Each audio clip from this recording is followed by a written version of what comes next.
Hello and welcome to the Daily Breakdown. If you guys haven't noticed yet, I'm not Thorn. Again, I will be covering for him this weekend as he's I think he's away for a CSGO tournament, I believe. But that's okay because you have me, Froskurinn. With me, I have some very special guests. Of course, former LCS support Voidle is going to be joining me, as well as, and this is a long list of accomplishments, goldfortin.com Nah, editor, none of them matter though. esports heaven, and we got one more. We got paravine.com on that. So Ryan also joining us. So if you guys haven't watched the show, it's very quick and dirty. We're just gonna break down, the group stage of Worlds. Of course, we just finished up the back half of the group stage. So what?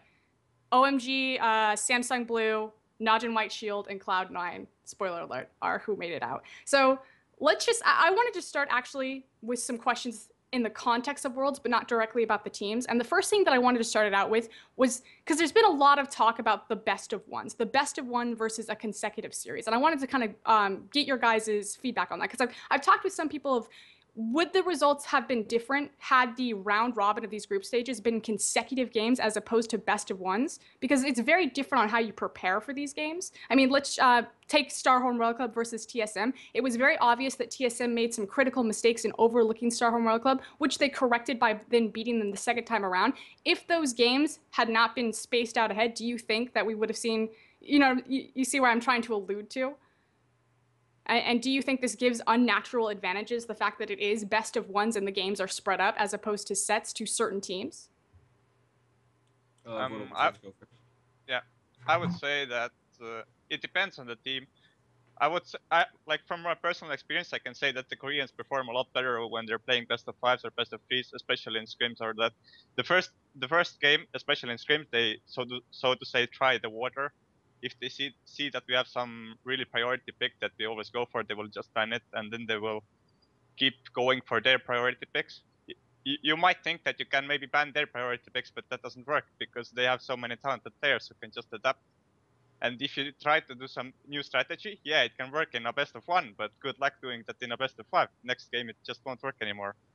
And in terms of EU versus NA versus Korea, I would say EU is the worst in best of five series. They can adapt, but it doesn't even come close to NA and Korea.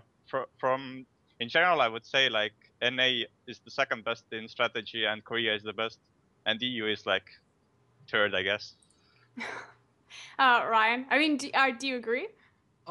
Yes, I think that I do agree in that I agree that a best of five is something that Korean teams are generally more used to playing because of the format. But something that I somewhat disagree with is that in OGN they do play like two games, and then the thing is, yes, you can prepare more for them, but the weird thing was that today we saw and yesterday we saw it's like one day we saw White Shield drop games like in on like the second time they played, which is like a big difference because like I'm just assuming that like if they played the first time and then they had the preparation and beat them, if they were playing like Cloud9 and Alliance again for the second time around, it might be like it's kind of strange to like lose on those times if the reason is due to like a lack of preparation, right? Like maybe they won the first game and got like overconfident or something, but like that's like a little strange if preparation is the reason.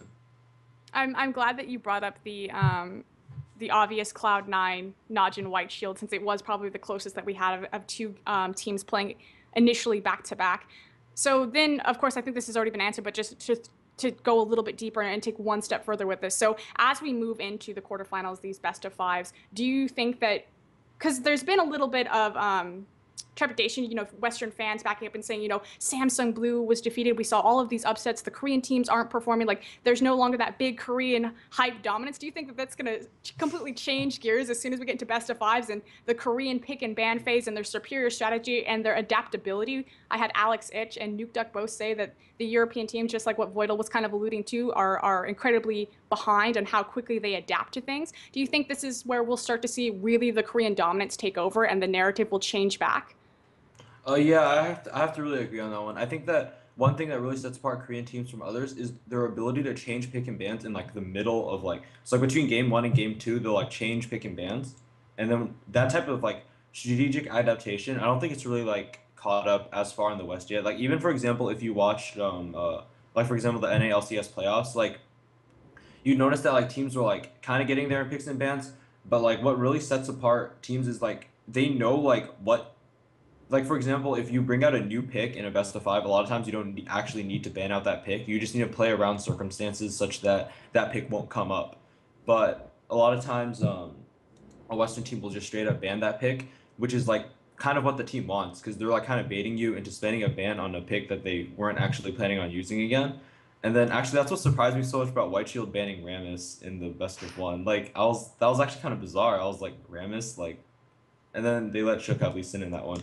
So yeah, that's like the opposite of what I expected a Korean team to do. So hopefully if they go into the groups and if they go into the playoff brackets and they don't do that, then they'll be in pretty good shape. Voidle, do you have Yeah, anything to add? yeah, I would actually say that like even today was a very good example of how the Koreans can adapt. They gave away Z, or like the Z was a problem in C9's hands. So Korea, the what was the team again? White Imagine Shield. White Shield Knight and and White Shield. Yeah, Cloud9. of course. The second you saw the tiebreaker game, the Celine was open, so they knew if you pick Celine, High will not go Z because he doesn't want that matchup. And then what they did was so genius to just pick the Z away, and then obviously C9 had some big problems in the mid game. Yep, absolutely agree. And there's just really kind of 2 more questions that I wanted to touch on before we start going down into the groups. The Worlds patch is patch 4.14. 4.17 just broke on NA. I'm unsure where it is on Korea. Really big changes. And so I kind of wanted to ask, of course, this is going to be a little bit more geared towards Voidle because he is, from former LCS. He has this tournament experience. When you're preparing, because there is now a break between teams preparing for quarters coming out of group stage, the patch is so different than what they're playing on. Do you think this kind of inhibits them for practicing on solo queue a little bit? Do you think that they have to rely more on straight scrims to stay relevant on the Worlds patch? Because obviously they're not going to update this, mid Worlds. Yeah, I think the main problem is they will just lack practice partners at one point. Yeah, okay, in the quarterfinals it's fine, you have 8 teams. But in the semifinals you have only 4 teams, so you don't have really much to choose from. It's really bad if you play against the same teams all the time because they will do all the same strategies. I think we had that problem in the LCS. We were always scrimming the same teams, and then when we would play some new strategy, we would not be prepared at all. So that's why, for example, I can say Alliance, they have a schedule, and they play all the different teams, even if they are losing or winning, because they know that if you play against the same teams, you will not perform good, especially on the world stage. So, and here's a really loaded question that kind of continues off with that. I have this theory, and you guys can totally tell me if you think I'm completely wrong. Obviously, I think, I'm just going to say it and you guys can agree or disagree. I think that the Western teams performed above and beyond what anyone ever expected of them, especially in their best of 1 matches with Korea. And again, we've already kind of covered how we think that this will kind of switch back as soon as we go into best of 5s and really see the Koreans, play to their strategical strengths. I think a big part of that is due to where Worlds was held. The fact that it was in Korea, that our Western teams got to travel to Korea and not only have so much more availability to A, the Korean solo queue, but B, all of the Korean teams. Because if it stayed in California, in like the Staples Center, you'd only have a handful of teams to practice against. And the fact that they got to go to, the best region in the world of League of Legends and not only have access to all of the teams competing at Worlds, but all the Korean teams like the Arrows that didn't compete at the Worlds. I mean, do you think that that had a factor in the West just suddenly really taking off? Because from playoffs to the Worlds group stage is night and day. Like, they looked good in playoffs, but TSM looked amazing in group stage. I would say NA definitely improved. EU had some. From my personal experience, I can say like Alliance can perform better than they performed against like Cloud9 and okay, losing against Kabum is a disgrace, so to say, but they could have performed better. But when it comes to TSM and Cloud9, excellent. Like, I have never seen them play so good. I have to say, I have scrimmed C9, and I think their problem was if they didn't win lanes, they would struggle, even if they're good strategically. If they just fall behind the lanes, they will have problems. But like you saw today, they fell so behind, and yet they gave such a hard time against Knight and White Shield. Knight and White Shield was even behind in terms of strategy, but because they were so ahead, they just won. Ryan? And yeah, okay. No, you're fine, Voidle. You can continue. Yeah, keep going. Okay, and the TSM, I think, TSM just needs to adapt. I think TSM's biggest weakness is they they always don't have a good game plan. Like let's say the game against Royal Club, it was like it was from my perspective, it was obvious what they would do. If you have Irelia against Rice, you will always camp to Rice, because if Irelia gets ahead, there's no way Rice can go to lane, and then it's like a snowball game. So I have to say, like, TSM is playing a lot better in terms of strategy. Well, I'm actually from California, so I hope we get to host Worlds again. So I'm gonna no, I'm just kidding. Yeah, actually, I do think so. Like, so something that happened was that all the teams that played, like, their style or like their, I want to say their flaws, in some respects, like for Cloud9 and TSM, they remained the same. Like, for example, you could still notice that, for example, a player like Amazing still wasn't as good as like Insect, for example, right? But it used to be that like TSM's like overall level was like here, and then they went up a few stages. And that happened to Cloud9 too. Like, they were playing better mechanically. I do think that playing better strategically, that might have to do with Korean teams, but it might in general be like a boot camping effect just from like spending a lot of time with their coach. But the one player who didn't follow that pattern was High. Like in the NA playoffs, High was like the worst.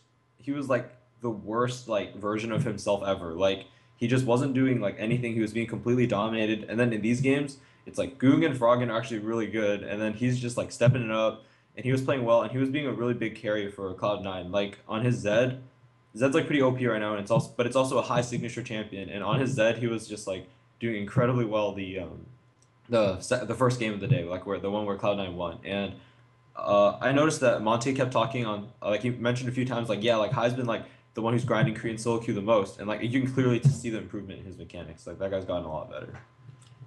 I agree. So let's break down now into the actual games.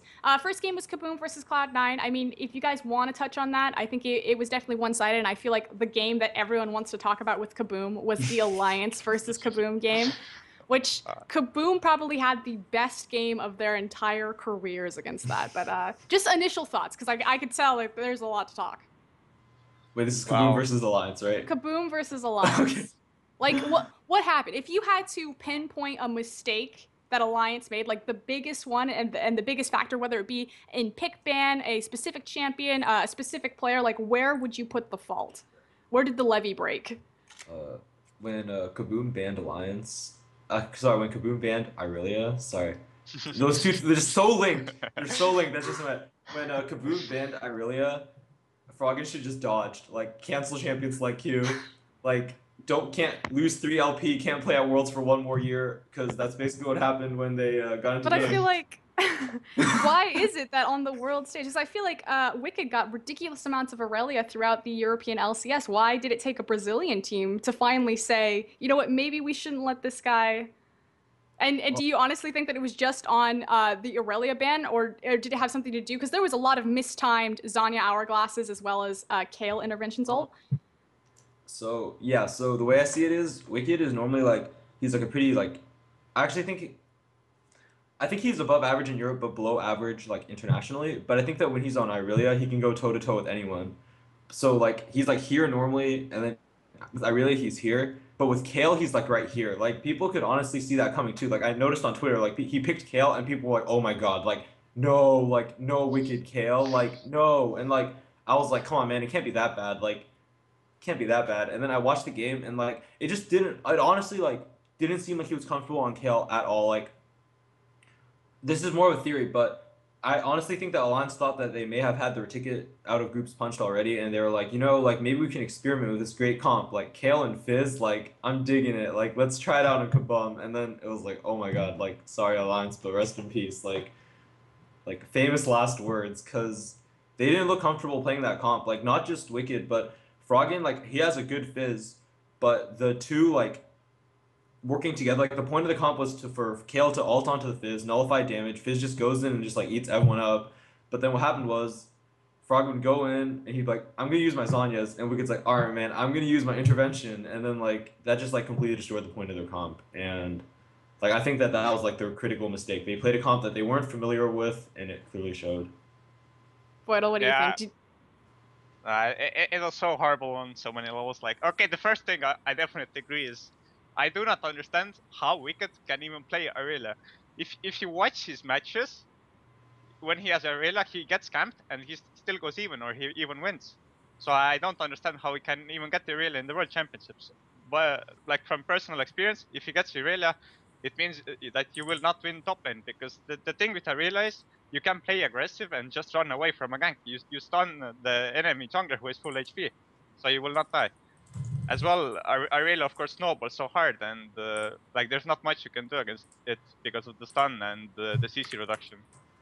Okay, the second thing is the picks and bans. I think Alliance's team comp didn't make any sense. They had Kha'Zix, Twitch, and Fizz, and then they had Kale. Okay, Kale is really good for protecting the assassin if he wants to go all in.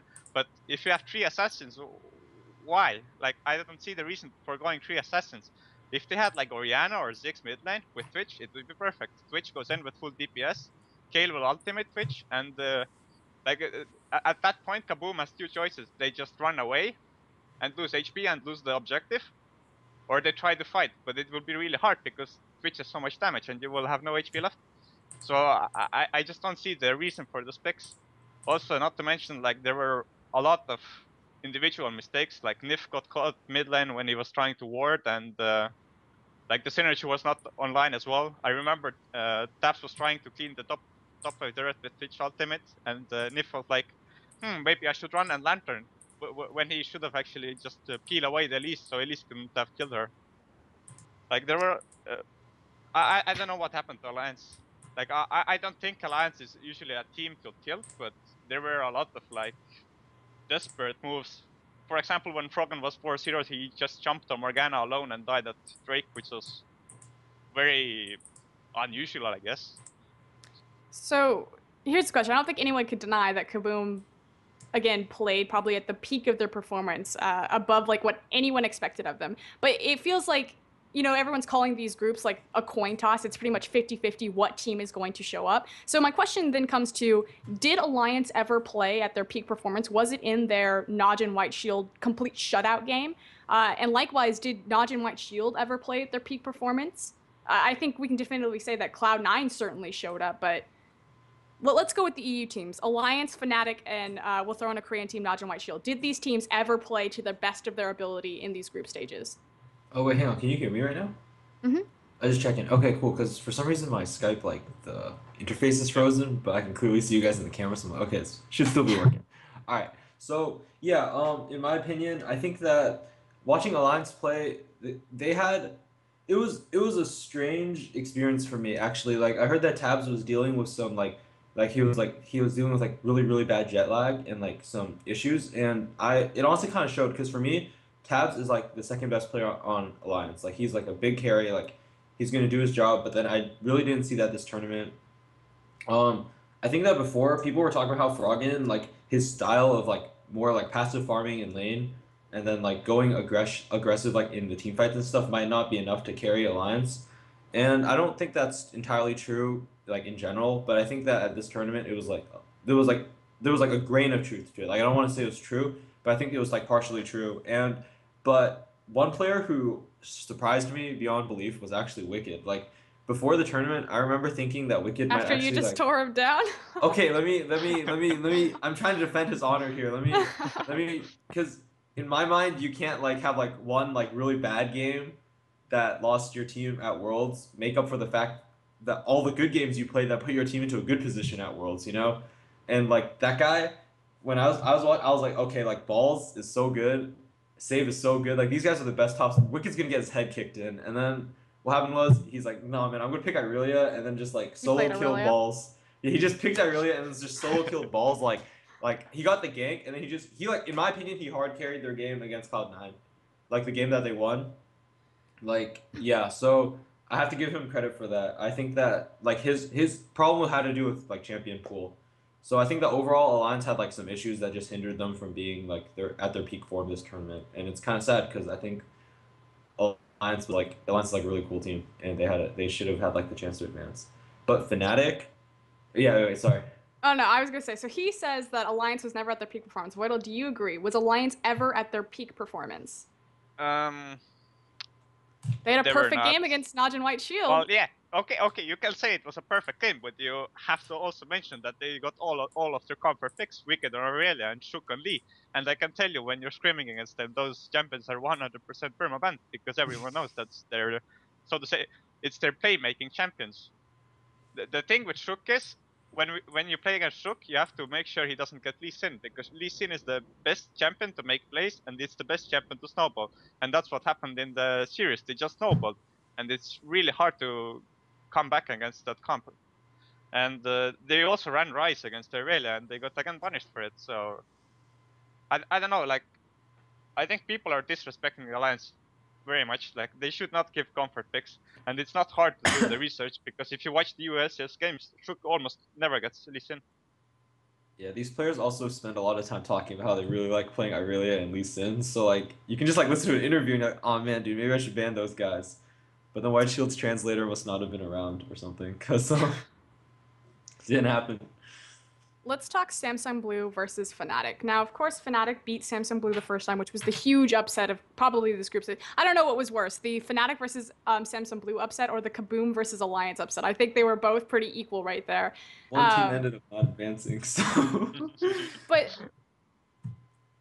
So same question then goes. And kind of on top of that, I also want to ask a little bit more in depth about Samsung Blue. So Fnatic, did they ever perform at their peak performance? Likewise, Samsung Blue. Did we ever see the true Samsung Blue that, you know, people have been telling us to fear, that is the #1 seed in Korea? And I want to talk about the kind of the glaring holes that I think not only Fnatic, but also LMQ kind of showed in Samsung Blue. And do you think that those holes will kind of cause bigger problems? Is Samsung Blue still, because they're going to meet White in the semifinals if things keep going up. I should say that because TSM, because, you know, they could, the dream is still alive. Should they meet White in the semifinals, you know, Blue historically has that matchup. But so far, White has looked like the only dominating team from Korea. So let's start Voidle this time. Yeah. Well, I will definitely say that White is my favorite so far. You could say that White was performing good because they had the easier group. Like EDG was underperforming a bit, I think, or maybe a lot. Although I think Blue can pull their stuff together. Like, when I watch Blue games, the things that go wrong is usually that Deft goes either over-aggressive or they just play really bad around the early game. But once they make it out of the early game, they usually finish the game properly. So I think Blue can win should they meet each other, but it's going to be a tough match. And now when it comes to Fnatic, it's hard to say if they were in their peak form or not. Like, you have to say, the group where they played, it was not an easy competition like OMG LMQ. And the thing that Fnatic loves is Fnatic loves slow games where they just get a lead and then snowball the game out of that. But OMG and LMQ are all about playing really aggressive early.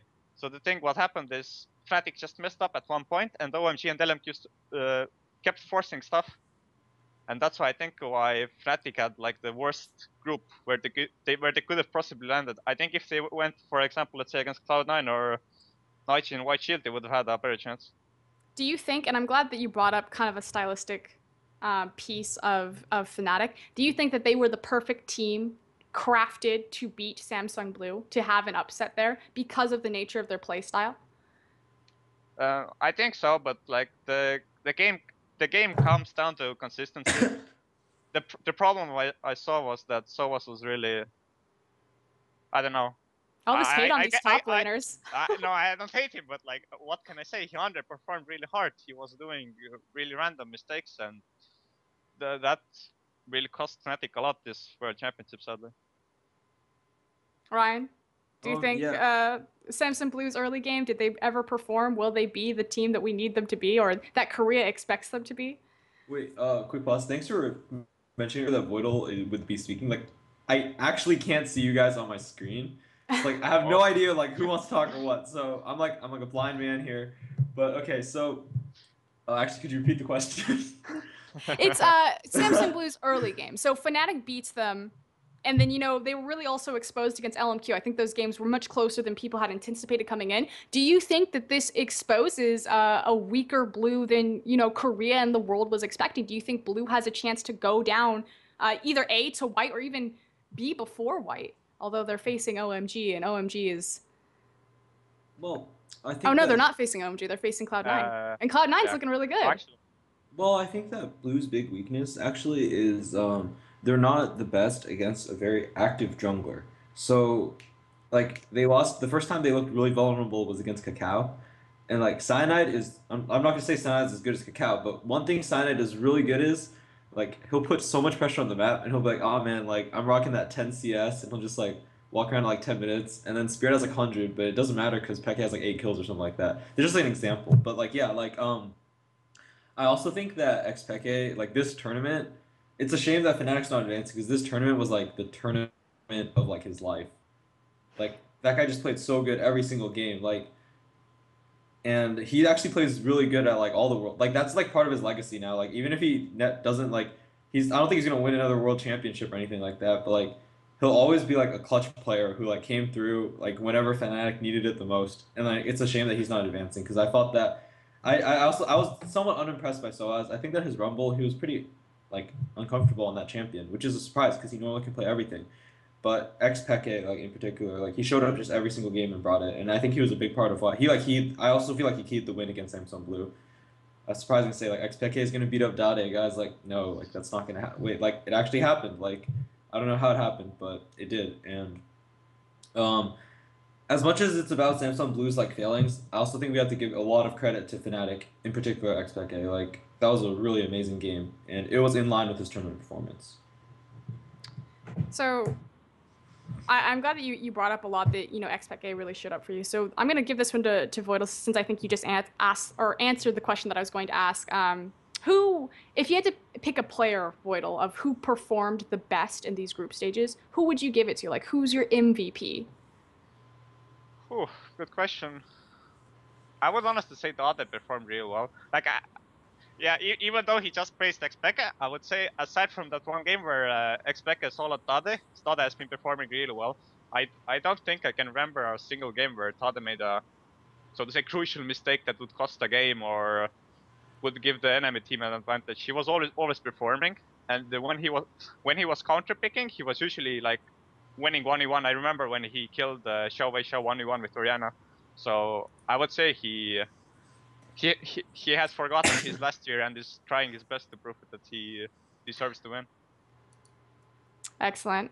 So really kind of the last game that we didn't touch on because we kind of scrambled around, touch Cloud9 versus Najin White Shield here and there, was the LMQ versus OMG game.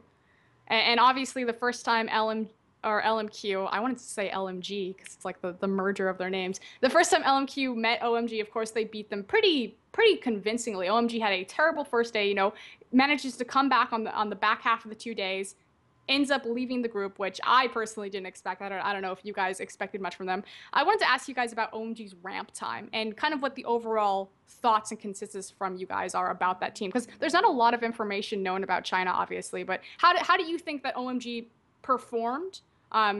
Escaping this group, did you expect it, their game versus LMQ, and do you expect that they'll go far now that they have exited the group stage? So I would say, like, the start was, of course, shaky. I think I was even calling them out on Twitter because they were like randomly dying 1v1 at minute 2. So of course their start was. After seeing those first 2 games, I honestly thought they would not make it out. They would be like rank 3 at best.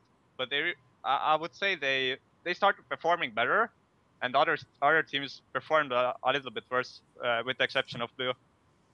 Like the last game, I think OMG did the research really well. They noticed that Ackerman was on tilt because of that one Mauka game where he randomly just kept on dying, and then they did the same thing in this game.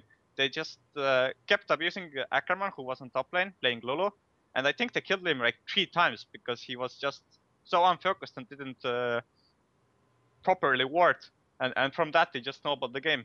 So I think like. Honestly, OMG deserved to go out of groups because the other teams were not that convincing either. Ryan?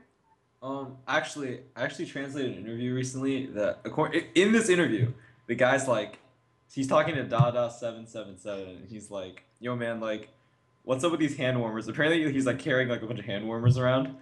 And then he was like, the stadium is too cold. And then the guy was like, has the air conditioning been affecting your play?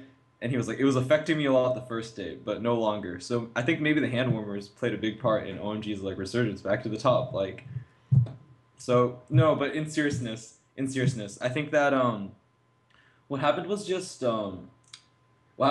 I think that LMQ was a team that like they were like kind of like okay, they weren't really exiled from China, but like in a way they were like some of the players weren't good enough to play in China anymore. They went to North America and they did really well. And then I think that maybe people underestimated them and they were like, these guys weren't good in China. Like they went to North America and now they still suck. Like North America sucks, guys. Like we're gonna rock them. And then suddenly like I don't know, like LMQ just came out and just punched them in the face, and they were like, okay, like we lost this game. But the next game they came back like more prepared, and I think that like in terms of like a talent level, OMG is still higher than LMQ. It's just that LMQ actually did improve by a lot. Frost, sorry if you're one of the people who say this, but like when people say stuff like LMQ was just like a horrible team in China, they're like a sixth place team. I feel inclined to disagree because their players have improved. Like as someone who watched the amateur scene a lot, I actually thought that some of their players weren't even that good when they were playing the amateur scene. They just like improved a lot. Like they just improved a lot in their time in North America, and I think that they showed it. They showed it in these games. Like this was like the group of like this was like their chance to prove themselves, and they didn't advance. But by making everyone think they were advancing, they basically did prove themselves. You know. So yeah. So last question then, and it's kind of a long shot. Just throw out your answers, gut reaction. Who do you think is going to win Worlds? Samsung White. He goes White. Where do you go? Okay, so I thought it was gonna be Samsung Blue, but like, dude, please, Samsung Blue, please. Like, if I see Def build mobility boots one more time and just like flashing. Oh yeah. Like, I'm not sure he knows this, but actually, mobility boots in combat it gives you less movement speed than other boots, right? It's like maybe that was part of, like I got why he bought it for like the flanks and assassinations, and he made some really cool plays, but then he decided to flash into the team fight. And like actually bringing up the LMQ game, actually quick pause, I wanted to bring up the LMQ game because I forgot to make this point. But basically we were talking about how like Samsung Blue's weak like early game was like punished. That wasn't what happened in the LMQ game. Like Def like dropped his brain on the floor or something because he just kept going like, yo guys, like check out, like he was like, yo guys, it seems like he found out what Reddit was and he was like, guys, #1 Reddit, and he just flashes it and he gets exhausted, and then like he's like, guys, #2 Reddit, and he just flashes it and gets exhausted again. Like those plays were so uncharacteristic, they might actually end up #1 on Reddit. Like Deft loses his mind. Like Deft, what's going on? Like I don't know, but I thought that Samsung Blue was gonna, because Blue beat White both times they played, and I was like, you know, I don't know why I always talk about White. Like, Blue's gonna remind everyone the road to the championship goes through them, and then they just actually what really happened was they told me that everyone was right about White. I'm on the White train for this one. I don't think Samsung Blue has. They might recover and they might perform well because they are a team that has performed somewhat poorly in groups. You know, actually, I'm gonna stick with Samsung Blue. Like, I'm like talking myself back into it. I'm gonna stick with Samsung Blue. Actually, I believe in like Dade and like Def. Like really do well. Ryan's gonna go blue. Voidle's gonna go white. I will still stick White. Like staying strong. Blue is still like they're too inconsistent. Just like the games where they won against White, I even checked the VODs. Like they were performing really well early games, so that's why they won against White. But if they keep up like Deft going mobility puts some flashing into people, then of course White is gonna win this. So. Who will be worse, Imp rocket jumping into the back of EDG well, or Deft flashing forward into all five of LMQ? Well, for his defense, the game was mostly over, so like, okay, it was bad, of course, you know, but maybe not the style points. I just imagine the comms were like, I was expecting the chrono shift pawn. No. Do you guys have any last shout-outs? Let's start with Voidle. Any shout-outs that you want to make? Anything that you want to say? Yeah, I would like to shout out to my fans. Hopefully, I will qualify through the expansion tournament to the Season 5 LCS, so see you there. Oh, man. Good luck, dude. Thanks. Ryan? Hey, guys, I'm going to It's going to be hard to top that. I'm going to be covering Voidle's attempt to re-enter into the Season 5 LCS in the Challenger scene, so make sure to follow me there. Shout out thanks to like Paravine and Esports Heaven for help hosting my work. And shout out to the new site I'm working on, like goldpretend.com.